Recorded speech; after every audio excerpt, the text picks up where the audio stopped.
स्वागत है सभी का। ओम नमो बुद्धाय। जय श्री राम, जय श्री कृष्ण, हर हर महादेव।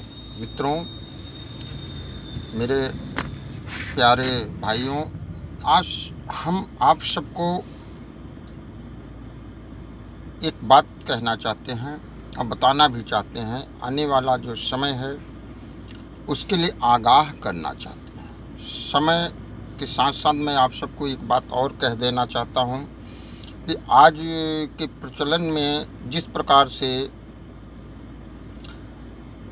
हमारे देश में एक सोशल मीडिया के द्वारा सबको भड़काया जा रहा है, जाति सनातन संस्कृति के ऊपर एक घात किया जा रहा है और भड़काऊ भाषण दिया जा रहा है।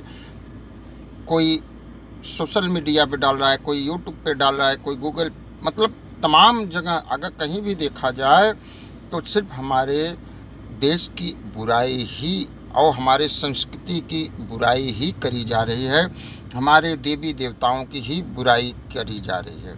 तो मैं नमः बुद्धाय करते हुए आप सबको यह बात कह देना चाहता हूँ कि आज के समय पे जिस प्रकार से ब्राह्मण या हमारे जो वर्ण व्यवस्था बनी थी उसके ऊपर एक बहुत बड़ी साजिश के द्वारा इस पे आघात किया जा रहा है, क्योंकि ये हमारी व्यवस्थाएं थी, ये हमारे संस्कृति को जोड़ने की एक व्यवस्थाएं थे। वर्ण व्यवस्था, ब्राह्मण क्षत्रिय वैश्य शूद्र, एक 4 व्यवस्थाएं थी, 4 प्रकार का वर्ण बनाया गया था। इन वर्ण को एक स्तंभ, 4 स्तंभ कहे जाते हैं। एक छत को खड़ा करने के लिए जिस तरह से एक चारपाई को खड़ा करने के लिए 4 पाँव लगाया जाता है, अगर उसमें से एक भी पाँव को उखाड़ के फेंक दिया जाए तो हमारा जो चारपाई है वो सही तरह से स्थिर नहीं रहेगा।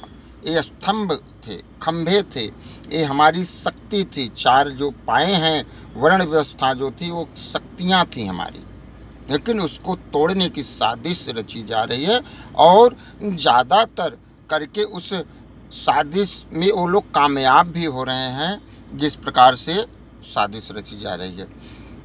कहीं कोई वामन करके हैं तो कोई बिहार से एक गुप्ता जी हैं, सत्य करके कोई चैनल आता है फेसबुक पे या यूट्यूब पे, उस पे अब ये ही नहीं, तमाम प्रकार की एक एक हिसाब से ये व्यवस्थित, संगठित, सुनिश्चित किया हुआ, सुनियोजित प्रकार से एक प्लान के द्वारा इसको बहकाया जा रहा है हमारे समाज को। सनातन संस्कृति जो है, जो देवी देवताओं को उपासक थे। अब मैं आप सबको यह बता रहा हूँ बुद्ध जी के बारे में नमः बुद्धाय करते हुए कि यहाँ पे यह कहा जाता है कि बुद्ध ही थे, बुद्धिस्ट पहले कोई ब्राह्मण नहीं था।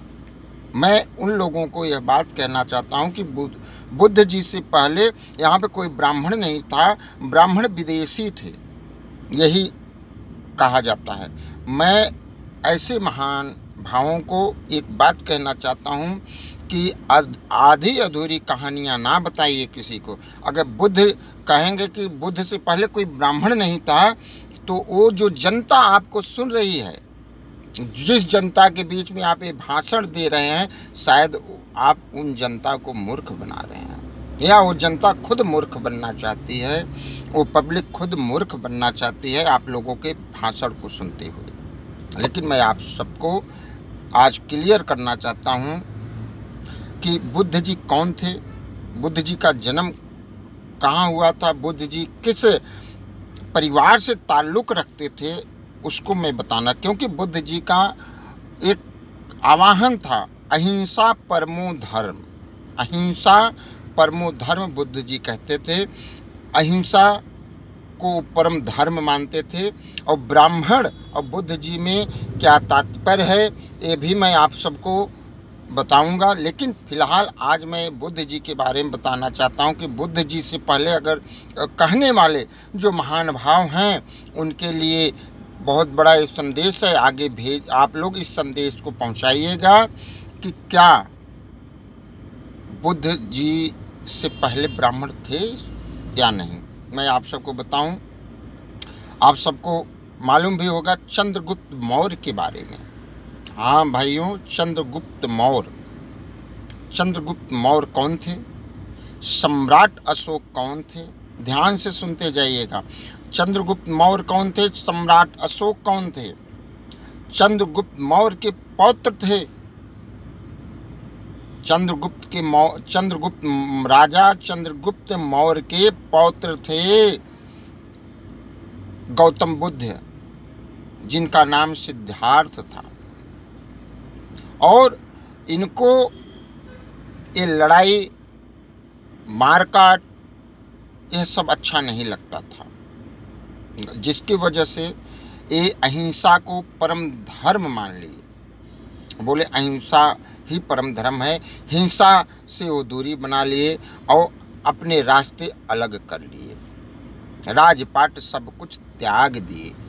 अब मैं आप सबको बताता हूँ कि जो कहते हैं ब्राह्मण नहीं थे, बुद्ध से पहले ब्राह्मण नहीं थे, इस देश में ब्राह्मण विदेशी हैं, ब्राह्मण विदेश से आए थे, मैं उनको एक सत्य कहता हूँ। आप लोग पहले सुनिए। पाटलिपुत्र पटना बिहार में है, आज भी वहाँ जाइएगा, वहाँ पे सारी सच्चाई आप लोग को एक बात बताना चाहता हूँ कि सुनते रहिए। अब चंद्रगुप्त मौर्य को शिक्षा दीक्षा पढ़ाई लिखाई कराने वाला कौन था? ध्यान से सुनिएगा मित्रों, कौन था? इसका जवाब आप लोग दीजिएगा। चंद्रगुप्त मौर्य को शिक्षा दीक्षा पढ़ाई लिखाई कराने वाला एक ब्राह्मण था। आचार्य चाणक्य के नाम से वो जाने जाते थे। जब बौद्ध से पहले उनके दादा यानी चंद्रगुप्त मौर्य से को शिक्षा दीक्षा देने वाले एक ब्राह्मण चाणक्य जी थे, तो कहने वाले आप लोगों को मूर्ख बना रहे हैं कि आप लोग प्रश्न किया करें। कोई भी चीज़ आपको डॉक्टर अगर बताता है कि आपके साथ ऐसे है, डॉक्टर आपको दवाई देता है, तो आप लोग पूछते हो ना कि डॉक्टर साहब ये दवाई कैसे खानी है, कैसे कैसे खानी है, सुबह शाम दोपहर कब लेना है इसको, क्या इसमें वर्जित है? आप लोग क्यों नहीं पूछते? जो आप लोगों को कोई भी कुछ भी कह दे यानी उसको मान लेंगे। तो इसलिए मित्रों, ब्राह्मण के ऊपर जो गलत प्रकार की धारणाएं दी जा रही है, रखी जा रही है, उससे सावधान रहिए। इस देश में एक ऐसा संगठन चल रहा है जो देश को बांटने की बातें करता है, तो ऐसे संगठनों से दूर रखें, अपना ख्याल रखें, ध्यान रखें, अपने घर परिवार में सुनिश्चित रहें। और आप सबको यही बात मैं कहूँगा कि किसी के ऊपर आंख बंद करके आज के समय पे किसी की बातों पर विश्वास ना करें, किसी की बात सुनकर किसी से विरोध बैर ना करें, क्योंकि यह समाज के लिए हानिकारक होगा, आपके लिए हानिकारक होगा। तो सावधानी से। नमस्कार, जय श्री राम, ओम नमः बुद्धाय।